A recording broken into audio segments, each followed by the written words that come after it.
Ethan Bamber, another 3 wickets today, which go with an already impressive haul this year. Thanks. Yeah, I think a few too many loose ones in there probably, but I felt kind of fairly threatening, and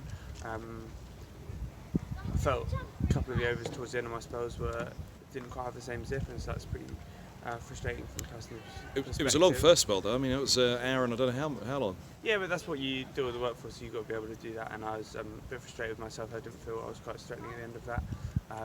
But I'm pleased on the whole with how it's coming out. I feel I'm really enjoying being out there. I'm enjoying the contest, and hopefully contributing in the right ways. You seem to have hit a length this season where, I mean, I think you were particularly hard on yourself and unfairly so last year, but you seem to have hit a length this year where you've been all the way through that first 100 wickets at 22 or whatever that you took.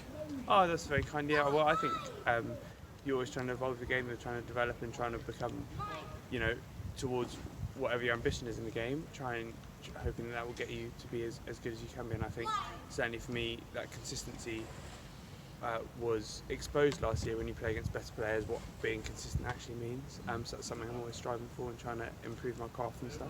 But it feels decent at the moment, and just got to keep my feet grounded and keep using my front arm, as Tim would say, our new bowling coach.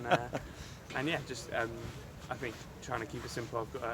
You asked Toby, I've got a tendency to overthink things, so he's good at keeping me nice and simple. I mean, that seems the beauty of the game, that sticking to the basics is what you do so well. It's from afar, it looks as though that's what you do very well. When you've got a limited skill set, that's it. It kind of comes with the territory, I think. So, yeah, just trying to be as good as you can, really, and while always trying to expand it. It was tough at the end for the team. 40 runs put on for that last partnership, wrapping them up at the end. Just let them get a substantial first innings advantage at the end. It was tough going.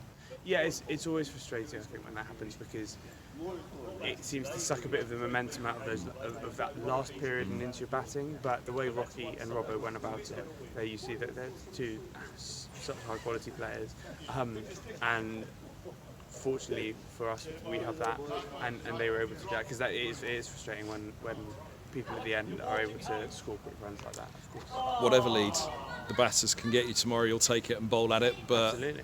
I guess something around 140, you'll at least feel in the game that with a couple of wickets early, then another 140 from there for Surrey won't and shouldn't be easy on a pitch that it's softened a bit throughout. Yeah, absolutely. I think we're confident in our skill set as a bowling unit. The main job obviously is seeing off this deficit and then pushing on. Boys have done a fantastic job to start, and hopefully we can make it an exciting day for. I mean, I guess bat half the day, bowl for half the day, and hopefully win it in the second half of the day is probably a simplistic way of looking at it, but I suppose equally Middlesex would probably have to bat till tea if they were looking to save the game, and even then you probably wouldn't be safe. Surrey would come out after it.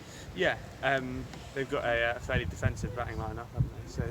So they'll go after everything, and we know we're going to have to work very, very hard to get ourselves something that we can bowl at. But once we do get out there, you can rest assured we'll give it everything we got. Thanks for your time. Good luck tomorrow. Cheers.